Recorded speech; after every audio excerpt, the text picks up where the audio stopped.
You guys didn't think I was gonna do it, huh? Well, most of you. But here I am. Every episode of Foster's Home for Imaginary Friends, Season 1, reviewed. I already did an introduction to the series, but for those of you who have not seen the other video, here are the rules. Before I get to the rules, I want to give out a little backstory of how I discovered the show. First off, I have heard of the show. I have not seen some of the episodes, but by the last year, I decided to watch some of the episodes, and for my own successes, it looked pretty enjoyable. And honestly, I was just been watching the series and oh, this is a really good series. So I decided, since the show didn't get an every episode series, why not make one out of it? Also, this series, also, this video is mostly based off of Polygon Rules every episode SpongeBob reviewed, and Yoshi Players every episode of The Loud House reviewed. I don't know, just to follow the path of the episode.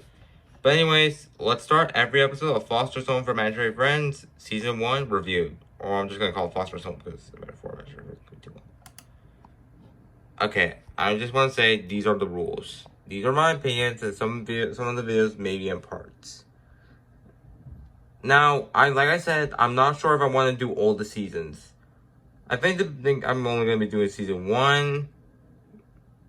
Mainly because Season 1's honestly the highest, probably the one I can do. If you guys enjoy it, I may do Season 2.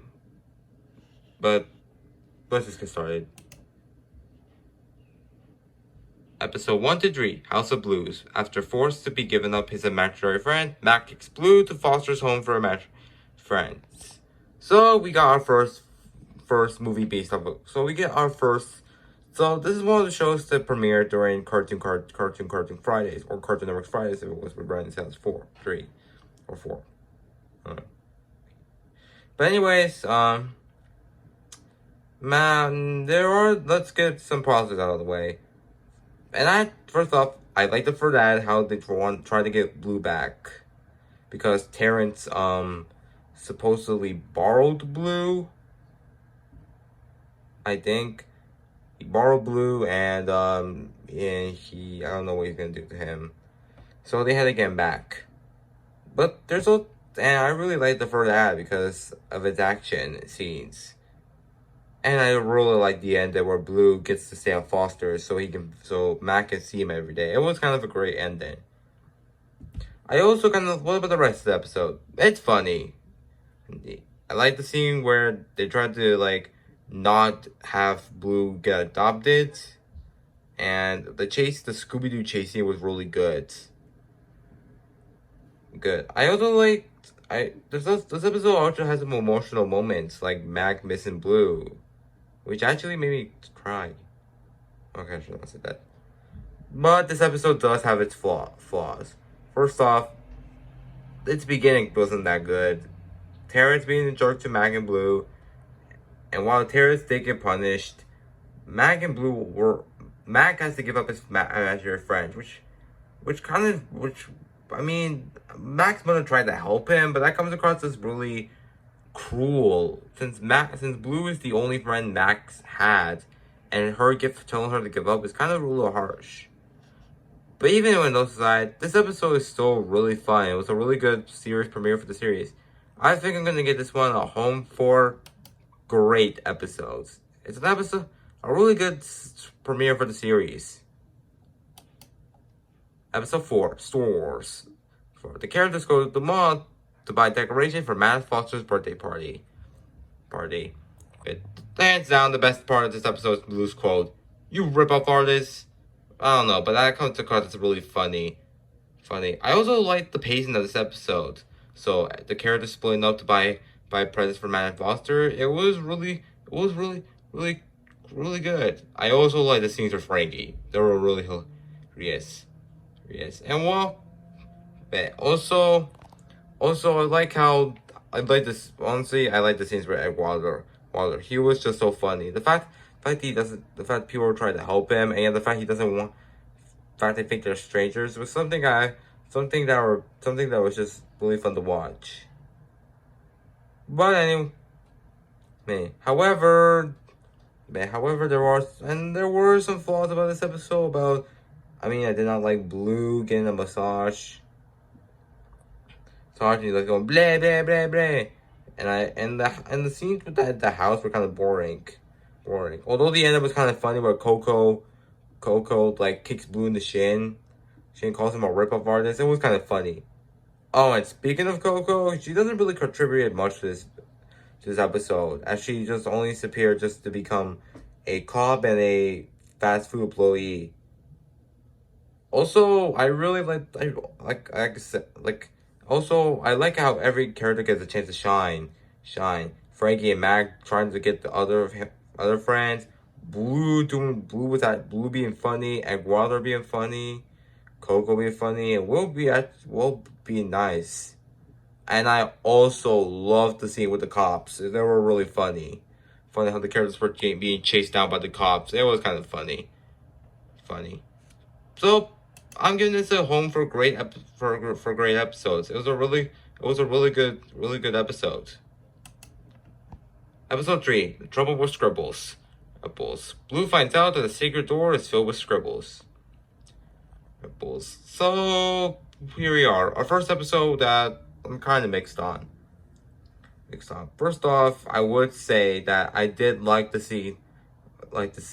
I did like that scene where Blue is constantly asking people what's behind the secret door. It was kind of funny, and how he chased down Coco was really funny.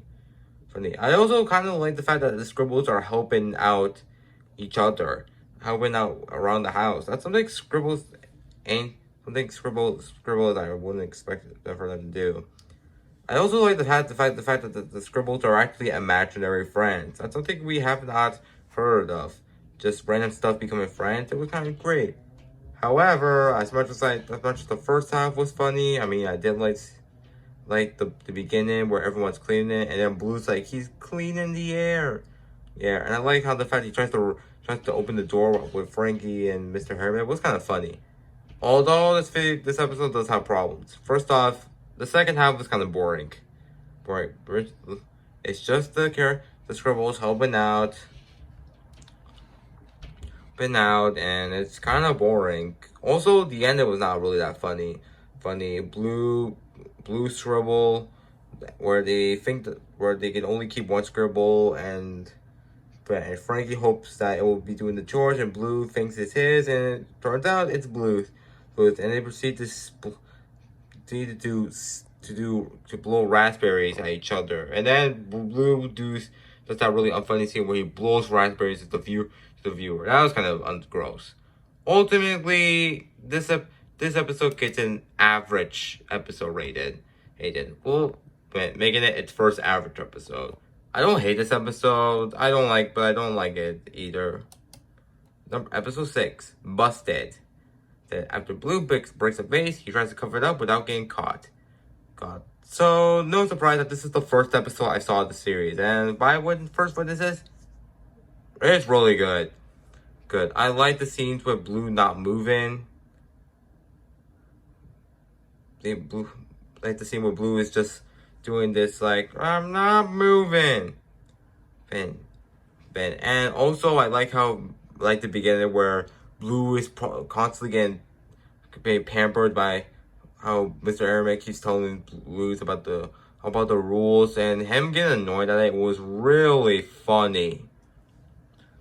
Not to mention that there was a lot of funny scenes, like the whole they tried to have the whole soap thing, had to cover Madame Foster's statue. They remake the statue with soap, and it was kind of funny. I like the scene for Frankie, and the ending was really funny. How she got fed up with Mr. Harriman, and she actually chased him to beat him up, and which is actually really funny. What else? This episode also has a lot. This episode is also fast paced, and it was really good. honestly, there's not much I can say about Busted. It was just a really good episode, and it was definitely an episode I wish I would have saw a lot years later before like instead of 2020. But given it's a great episode, glory episode, and it's an episode I'll probably be rewatching it again. Episode 7, Dinner is Served. Mag and Blue end up getting lost at Foster, so they try to find their way out, so Blue can have dinner. I'm gonna say that the beginning of this episode was honestly the best part. But I like the scene how Mac and Blue were trying to find Mac's apartment and how Mac's confused. That was really funny. I also like there were some gags I like about this episode. I also noticed that there were several gags about this episode.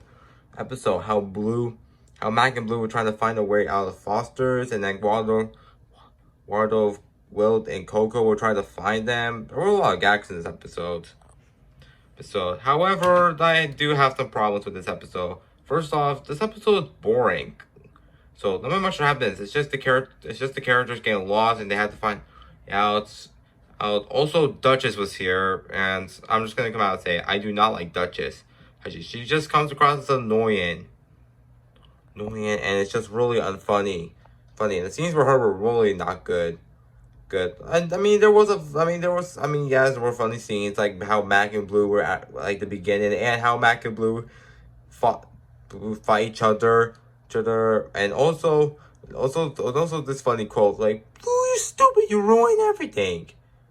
I'm sorry, but that was kind of funny. However, this episode just was kind of boring. It was just the characters getting lost, and nothing much happens in this episode. I'm giving it an average episode rating. It's not a bad episode, but it's not that good either. If you want to have an episode about characters getting lost, watch Club SpongeBob from SpongeBob. It was actually a funny episode. Episode 8, Worldwide Wabbit. Mac and Blue accidentally record Mr. Harriman doing something embarrassing. When I first heard about the title of the episode, I honestly didn't think it was going to be that good. But then when I watched it, I'm like, man, I don't even know what I missed out. I really enjoyed this episode. So I think, now the first half was good. Not great, it was good. Up to the scene where Mac and Blue filmed Mr. Harriman singing Funny Bunny, and they were absolutely laughing. Blue thinks it's a good idea to actually show this to Frankie, but Mac thinks it's a bad idea. And of course, Frankie finds it hilarious. And when the footage is deleted, it turns out that Frankie actually recorded or actually brought it into disc. And it was kind of funny. However, but the second half is what makes this episode good. I like the scene where they tried to have the characters not expose the funny bunny stuff to Mr. Harriman or to be mad, and also I like the end of how the people weren't actually making fun of Mr. Harriman, and in fact they loved the video. It was really a sweet ending, and then also I loved Mr. Harriman's rap. It was really good. I would say that the first half wasn't that good, but that's about it. This episode gets a great rating, great episode rating. Well, guys, I think that's it for this episode because because I can't have these videos over 15. So stay tuned for part 2. Thanks for watching and please subscribe.